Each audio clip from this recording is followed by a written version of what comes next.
Solomoni hangeweza kuwa na mwanzo bora zaidi wa utawala wake. Alikuwa na uungwaji mkono wa taifa lililoungana. Mataifa ya adui yalikuwa yameshindwa. Kulikuwa na ustawi wa ajabu kote nchini. Na zaidi ya hayo, na muhimu zaidi, Solomoni alianza utawala wake kwa roho ya unyenyekevu na moyo wote ukimfuata Mungu. Hata hivyo, tunapoanza sasa katika moja Wafalme 3, tunaletewa maelezo madogo yanayokera. Tunaambiwa hapa katika aya ya 1 kwamba Solomoni alioa binti wa Farao wa Misri. Hilo liliunda muungano wa kisiasa. Sasa ndoa hiyo inaweza kuwa ilikuwa ya busara kisiasa, yenye ujanja, lakini itathibitisha kuwa ya kijinga kiroho, kama tutakavyoona miaka kadhaa baadaye katika maisha ya Solomoni. Lakini kwa sasa kila kitu kinaanza kama inavyopaswa. Tunaambiwa hapa katika aya ya 3, Solomoni alimpenda Bwana akitembea katika amri za Daudi baba yake. Mfalme alikwenda Gibeoni kutoa dhabihu huko, kwa kuwa hapo ndipo palipokuwa mahali pa juu pa ibada. Solomoni alikuwa akitoa sadaka 1,000 za kuteketezwa juu ya madhabahu hiyo. Sasa katika kifungu sambamba cha 2 Mambo ya Nyakati 1, tunaambiwa kwamba sanduku la agano lilikuwa limerudi Yerusalemu. Lakini madhabahu ya shaba kutoka hema la Musa ilikuwa Gibeoni. Kwa hivyo Solomoni anataka kutoa dhabihu kwa Bwana huko Gibeoni hadi hekalu litakapojengwa Yerusalemu.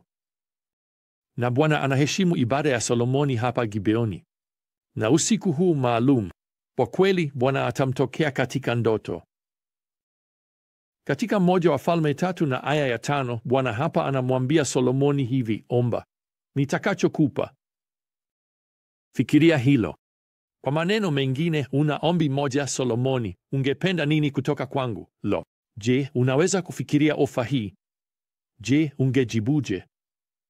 Naam, jibu la Solomoni linaonyesha unyenyekevu mkubwa kwa kweli na shukrani. Anamwambia Bwana hapa katika aya ya 7, umenifanya mimi mtumishi wako kuwa mfalme badala ya Daudi baba yangu, ingawa mimi ni kama mtoto mdogo. Sijui jinsi ya kutoka au kuingia. Tazama, tofauti na ndugu zake Absalomu na Adonia ambao, unajua, walidhani wako tayari kuwa mfalme wakati wowote, Solomoni anakubali kwamba yeye ni mfalme tu kwa sababu Mungu amemfanya kuwa mfalme, na pia anakubali kwamba hajui hata wakati wa kuingia au kutoka, wakati wa kusimama au kukaa. Anahisi hitaji hili la dharura la hekima ya Mungu. Kwa hiyo anamjibu Bwana hapa katika aya ya 9. Basi mpe mtumishi wako akili ya kuelewa, ili kuongoza watu wako, ili niweze kutofautisha kati ya mema na mabaya. Ombi la Solomoni hapa basi ni kwamba moyo wake utajaa hekima. Anamwomba Mungu kwa ufanisi ampe silika ya ndani ya ukweli. Mungu anajibu katika aya ya 12, tazama, nakupa akili yenye hekima na ufahamu, ili hakuna kama wewe aliyekuwapo kabla yako, na hakuna kama wewe atakayeinuka baada yako. Bwana pia anaendelea na kumsifu Solomoni kwa kutoomba kile ambacho tungeweza kuomba kama tungepewa ombi moja kutoka kwa Mungu, labda kama gari kubwa zaidi au bosi mzuri zaidi.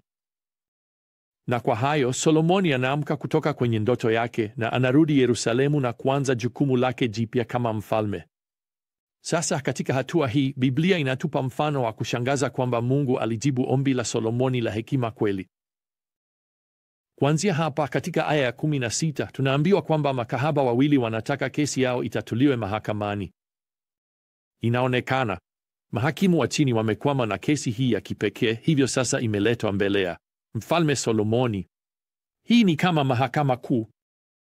Sasa inaonekana wanawake hawa wawili walikuwa wanaendesha danguro pamoja, na kila mmoja wao alizaa mtoto wa kiume karibu wakati mmoja. Tunaambiwa hapa katika aya ya 19 kwamba mmoja wa makahaba alilala kwa bahati mbaya juu ya mwanawe usiku mmoja na akampiga. Kisha karibu usiku wa manane, mwanamke huyo alitambua hilo, akabadilisha mtoto wake aliyekufa na yule aliye hai wa mfanyakazi mwenzake. Lakini kahaba anamwambia Sulemani sasa kwamba asubuhi iliyofuata aligundua kuwa mtoto aliyekufa karibu naye hakuwa mwanawe. Kwa hiyo wanawake wote wawili sasa wanadai kuwa mvulana aliye hai ni mwana wao. Sasa Sulemani hawezi kufanya vipimo vya DNA. Hakuna kamera na alama za vidole hazipatikani. kesi hii haitawahi kutatuliwa kwa sababu madai ya wanawake hawa wote wawili zinaaminika. Kwa hiyo Sulemani anafanya jambo lisilowezekana hapa katika aya ya 24. Anasema hivi, nileteni upanga. Kwa hiyo upanga ukaletwa mbele ya mfalme, na mfalme akasema, mgawanye mtoto aliye hai vipande viwili, na mpe nusu kwa mwanamke mmoja na nusu kwa mwanamke mwingine. Sasa mmoja wa wanawake, kimsingi, unajua, anainua mabega yake na kusema, hei, hiyo inaonekana sawa kwangu. Lakini mwanamke mwingine anapiga kelele na kumsihi Sulemani hapa katika aya ya 26, bwana wangu, mpe yeye mtoto aliye hai na kamwe usimowe. Sasa Sulemani anajua mara moja yeye ndiye mama halisi. Kwa nini? Kwa sababu yuko tayari kumpa mtoto wake ili kuokoa maisha yake. Kisha Sulemani anaamuru mahakama kumpa mtoto mvulana huyo. Sasa hebu nikwambie, hili lilikuwa la busara. Kwa kweli tunaambiwa hapa katika aya ya 28 kwamba Israeli yote ilishangazwa na mfalme, kwa sababu walitambua kwamba hekima ya Mungu ilikuwa ndani yake kufanya haki. Sasa hekima ya Sulemani inaonyeshwa si tu katika kufanya maamuzi haya ya kibinafsi, bali pia katika kuteua maafisa wa serikali wenye busara, na watu hawa sasa wametajwa katika sura ya 4. Unapofika mwisho wa sura ya 4 unapata tamko hili zuri katika aya ya 25. Yuda na Israeli waliishi kwa usalama kutoka Dani hadi Beersheba, kila mtu chini ya mzabibu wake na chini ya mtini wake siku zote za Sulemani. Tunaambiwa katika aya ya 29 kwamba Mungu alimpa Sulemani hekima na ufahamu usio na kipimo. Tazama, hekima hii inaonyeshwa kwa njia na nyimbo nyingi alizotunga, misemo yake ya busara, ujuzi wake wa kina wa kisayansi katika uchunguzi, maarifa yake kuhusu mimea na miti na ndege na wanyama watambao tunapojifunza wasifu wake. Sulemani alipenda sayansi. Uchunguzi wake ulimpeleka kumtukuza Muumba. Wapendwa, tatizo na juhudi nyingi za kisayansi leo ni kwamba hazikupeleki kumwabudu Muumba, Mungu Muumba. Kwa kweli, mara nyingi zinajaribu kumtoa kwa kupuuza dhahiri huu ulimwengu tata wa ajabu wa kushangaza ambao ulikuwa na Muumba mwenye akili na wa ajabu.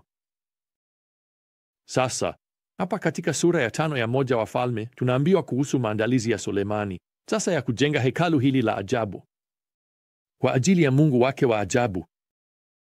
Sasa Mungu kwa kweli ameunda hekalu na kupitisha mipango kupitia Mfalme Daudi kwa mwanawe Sulemani. Sulemani anajumuisha msaada wa Hiramu, mfalme wa Tiro, kutoa mbao za mwerezi na mvinje pamoja na seremala wenye ujuzi. Kisha hapa katika aya ya 13, Sulemani anachukua wanaume 30,000 kufanya kazi kwa zamu mwezi mmoja kati ya kila miezi mitatu. Wanaume hawa wa Israeli watafanya kazi na mafundi wa mfalme Hiramu, wakikata na kusafirisha kiasi kikubwa cha mbao, wakikata kwa usahihi mawe makubwa kwa ajili ya msingi wa hekalu.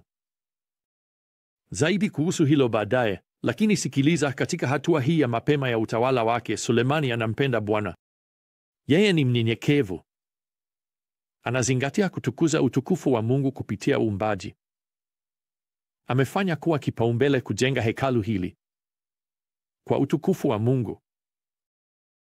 Lakini juu ya kila kitu kingine, nataka ujue kwamba Sulemani ameanza vizuri kwa sababu alipewa ombi moja. Na kwa ombi hilo moja, alitamani hekima. Sasa labda unafikiria sasa hivi, unajua hiyo si haki. Unajua Mungu hajaja kwangu na kunipa fursa sawa ya kupokea hekima. Ukweli ni kwamba amefanya hivyo. Biblia inasema, ikiwa yeyote kati yenu anakosa hekima, na amuombe Mungu ambaye hutoa kwa ukarimu kwa wote bila lawama, na atapewa. Yakobo sura ya 1 mstari wa 5. Unaona, tatizo si kwamba hatuwezi kupata hekima. Hatuna upatikanaji wa hekima. Tatizo ni kwamba haipo kila mara kwenye orodha yetu ya matamanio. Kwa hiyo hebu turekebishe orodha yetu ya matamanio. Hebu tufanye hekima kuwa tamaa yetu ya kwanza na ya muhimu zaidi, na tumuombe Mungu hekima na utambuzi tunaohitaji. Na je, tunaihitaji ili kutembea naye leo? Kweli hadi wakati mwingine, wapendwa, neema ya Bwana Yesu Kristo na upendo wa Mungu na ushirika wa Roho Mtakatifu uwe nanyi nyote. Amina.